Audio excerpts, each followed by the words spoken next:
ఒక చక్కని చందమామ కథ లాంటి కథతోటి అద్భుతమైన గ్రాఫిక్స్, విజువల్ ఎఫెక్ట్స్, కొన్ని అద్భుతమైన పర్ఫార్మెన్సెస్, ప్రతి డిపార్ట్మెంట్లోని ఒక ఉన్నత స్థాయికి చేర్చిన డైరెక్టర్ ప్రకాష్ నిజమైన ఒక అనగనగా ధీరుడు. ఎందుకంటే ఒక కథ సినిమా తర్వాత మళ్ళీ ఇప్పుడు నెక్స్ట్ ఏ సినిమా చేద్దామని ప్రతి ఒక్కరు ఆలోచిస్తూ ఉంటాం. ఆ కథ ఆలోచిస్తున్నప్పుడు దాని ఇతివృత్తం ఏంటి, ఆ ప్రెమైస్ ఏం తీసుకోవాలి. ఒకసారి మనకి చాలా జాన్రాస్ ఉంటాయి, చాలా బ్యాక్ డ్రాప్స్ ఉంటాయి, చాలా ఉంటాయి. బట్ మీరు అనగనగా ధీరుడు సినిమాలో తను ఎన్నుకున్న ఇతివృత్తం కానీ, ఆ జానపదం స్టైల్ కానీ, ఆ ఫ్యాంటసీ స్టైల్ కానీ, కొన్ని సీన్స్ ఎలా ఊహించగలిగాడు అనేది ఇప్పటికీ నాకు అర్థం కావట్లేదు. తెలుగు స్టాండర్డ్స్ని, తెలుగు ఫిల్మ్ మేకింగ్ స్టాండర్డ్స్ని, దర్శకత్వ విలువల్ని చాలా ఉన్నత స్థాయికి చేర్చాడు ప్రకాష్ అని నేను గర్వంగా ఫీల్ అవుతున్నాను. స్టోరీ టెల్లింగ్ పాయింట్లో ఫర్ ఎగ్జాంపుల్ సినిమా చూసిన తర్వాత నేను ఎమ్మటే ప్రకాష్ చెప్పడం జరిగింది. ఐరేంద్రి, మన మంచు లక్ష్మి చేసిన ఐరేంద్రి క్యారెక్టర్ రివీలింగ్ ఉంటుంది. స్టోరీ టెల్లింగ్లో చాలా అద్భుతమైన ప్రక్రియ అది.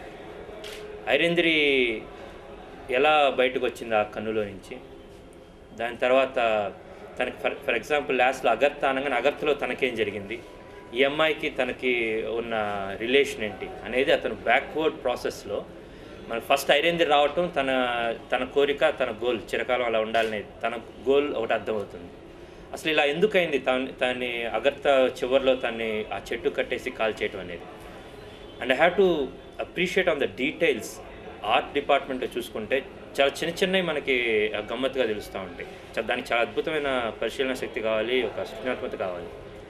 ఆ ట్యాప్ తిప్పుతున్నప్పుడు ఒక నెమలి నోట్లో నుంచి పడుతూ ఉంటుంది, చిన్న నత్తగొల్లలు. మేము వైజాగ్లో షూటింగ్ జరుగుతున్నప్పుడు ప్రకాష్ సెట్, నేను అక్కడ వేదం సినిమా చేస్తున్నాను, ప్రకాష్ అనగనగా ధీరుడు చేస్తున్నాడు.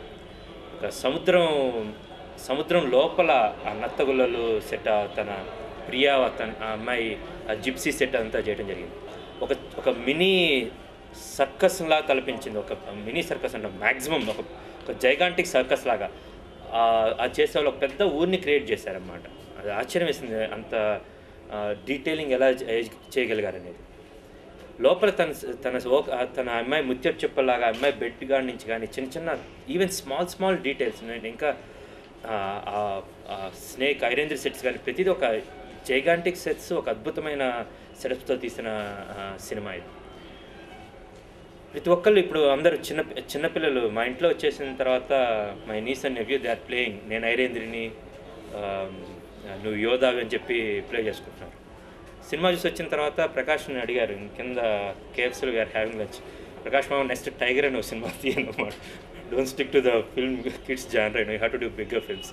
దిస్ వన్ ఆఫ్ ద ఈ సినిమాలో ఉన్న ప్రతి ఫైన్ క్వాలిటీస్ స్క్రిప్ట్ పరంగా. ఒక సినిమా నాకు చిన్న క్రిటికల్గా కూడా ఒక చిన్న థింగ్, ఇంకా ఎమోషన్గా రావాలి, ఇంకా బ్లడ్ చూపించాలి ఆ సెటప్. అందరు రాజమౌళి గారిలా సినిమాలు తీయకూడదు థింగ్. ఇది ఒక చందమామ కథ అద్భుతంగా ఒక చిన్న ప్లేస్డ్గా నీట్గా సెరీన్గా చెప్పి బ్యూటిఫుల్ వాచింగ్ ఎక్స్పీరియన్స్ క్రియేట్ చేసే సినిమా ఇది. ఒక అద్భుతమైన జాన్రాలో ప్రకాష్ సినిమా తీశాడు. And second thing I have to tell about the background score. సినిమాలు ఇప్పటికీ బయటకు వచ్చిన తర్వాత కూడా ఆ బ్యాక్గ్రౌండ్ స్కోర్ మనసులో కదులుతూ ఉంటుంది. And music, each and every song, ఇప్పుడు ఎఫ్ఎం పెట్టినా కూడా చిరుగాలై వచ్చేది ఎవరో కానీ, నువ్వు నేను కానీ, ఐరేంద్రి సాంగ్ కానీ, these are the songs which are keep on repeating. ఫైనల్గా ఈచ్ అండ్ ఎవ్రీ డిపార్ట్మెంట్లో నెక్స్ట్ లెవెల్కి తీసుకెళ్ళిన సినిమా అనగనగా ధీరుడని చెప్పగలను. Firefly one of the best graphics. ఈ మధ్య చూసిన సినిమాలన్నింటిలో ఎంతో గొప్ప గ్రాఫిక్స్ ఉన్న సినిమా అన్నిటికన్నా కూడా ఇందులో ఉన్న గ్రాఫిక్స్ చాలా ఉన్నత విలువలు ఉన్నాయని చెప్పగలను. ఫర్ ఎగ్జాంపుల్ ఎండ్లో ఆ మాన్స్టర్ వచ్చినప్పుడు ఒక్కసారిగా ఐరేంద్రి ఒక మాన్స్టర్గా ఫామ్ అయినప్పుడు ఒక విధమైన గొగురుపాటు కలుగుతుందన్నమాట. ఆ సీజీ ఎంత న్యాచురల్గా ఉందంటే I can surely expect greatest awards for everything. And సినిమాలో ప్రకాష్కున్న విజన్ని, ఈ that art and cinematography and graphical and music ప్రతి ఒక్కటి తన సపోర్ట్గా ఉంచి ఈ సినిమాని ఈ రేంజ్లో చేశారు. And finally I want to add one more thing. ఇంత ఒక పెద్ద సినిమాని ప్రతి ఒక్కరికి డ్రీమ్ ఉంటుంది, ఈ ఒక ప్రకాష్ను ఈ సినిమా ఓకే నేను ఇలా చేస్తాను to back this thing huge financial things.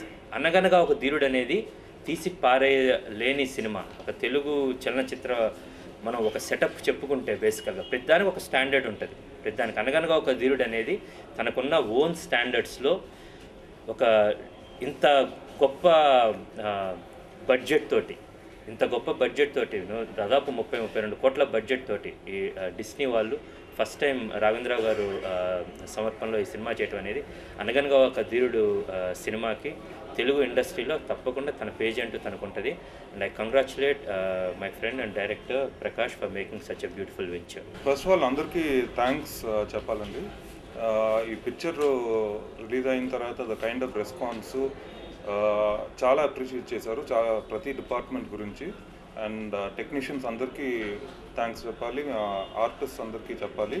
అందరూ చాలా కష్టపడి ఒక ఎఫర్ట్ చేసాం. అండ్ తెలుగు స్టాండర్డ్స్కే ఇంక్రీజ్ ఆ స్టాండర్డ్స్ ఒక బార్ క్రియేట్ చేసాం ఈ పిక్చర్తో, ఒక ఫ్యాంటసీ ఫిల్మ్కి.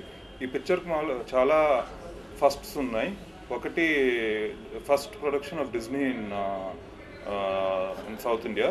సెకండ్ నాకు first commercial picture, Siddharth first action pictures, Shruti first introduction, Lakshmi Manchu first introduction. So అందరం ప్రిటీ మచ్ ఒక ఫస్ట్ వెంచర్ లాగా స్టార్ట్ చేసి ఇంత అప్రిషియేషన్ వస్తానికి I'm very happy. And also most importantly first time 4 music directors చేస్తున్నారు పిక్చర్లో. And for that effort and the appreciation I'm very happy and thanks. Performances of Manchu Lakshmi, Siddharth and శృతి. అని సిద్ధార్థ్ తనకిచ్చిన రోల్ని చాలా అదొక సబ్టిల్గా డిఫరెంట్ షేడ్స్ ఉన్న క్యారెక్టర్ని ఒక రొమాంటిక్ హీరో నుంచి ఒక యాక్షన్ హీరోగా అతను తీసుకున్న ట్రాన్స్ఫర్మేషన్ చాలా గొప్పగా వచ్చింది. And he did really great for the character given to him. Yodha అనే క్యారెక్టర్కి సిద్ధార్థ్ చాలా బాగా చేశాడు. And Shruti she's very glamorous in the film. తను ఫస్ట్ తన ఒక గ్లామర్ డాల్గా ఉన్న శృతి ఎండ్కి వచ్చేసరికి ఐరేంద్రి తనని ఆవహించేటప్పుడు ఒక అన్నం వెతుకుంటామండి, అన్నం ఉడికిందో లేదో తెలుసుకోవాలంటే. శృతి గురించి నేను ఇంకా మనం చాలా తక్కువగా అబ్జర్వ్ చేశారేమో అనిపిస్తుంది నాకు బేసికల్గా. బయట ఎక్కడన్నా ఆ గ్లామర్గా ఉంది, చాలా బాగుంది, సాంగ్స్లో బ్యూటిఫుల్గా ఉందని. ఒకసారి మళ్ళీ సినిమా గుర్తెచ్చుకుంటే ఆ ఐరేంద్రి తను ఆవహించినప్పుడు తన కళలో ఒక ఎక్స్ప్రెషన్ అన్నమాట. She did extraordinary in the film. తనకి ఇచ్చిన క్యారెక్టర్ని హౌ షీ ప్లేడ్ చాలా డాల్ లాగా ఉంటూ ఎండ్లో తను పొసెస్ చేసుకున్నప్పుడు అన్నమాట. అండ్ లక్ష్మి గురించి చెప్పక్కర్లేదు, తండ్రికి తగ్గ తనయ్య తను. అండ్ ఈ సినిమాలో బ్రహ్మానందం గారు, ఆలీ గారు, భరణి గారు వీళ్ళున్నా కూడా వాళ్ళు రెగ్యులర్గా మన రెగ్యులర్ మామూలుగా రవిబాబు గారు ఉన్నా కూడా కమర్షియల్ సినిమాల్లో ఉంటూనే ఈ సినిమా ఇన్ డిఫరెంట్ గెటప్లోంచి చాలా కొత్తగా కనిపించారు థింగ్. అండ్ ఈ ఒక ఫ్యాంటసీని కమర్షియల్ చందమామ కథని ఒక కమర్షియల్ రూపం చేసి చూపించిన సినిమా అనగనగా ధీరుడు. I hope each and every kid is watching this film and they will watch it again. And all the best, Prakash, and congrats on your setup. Thank you. Thanks.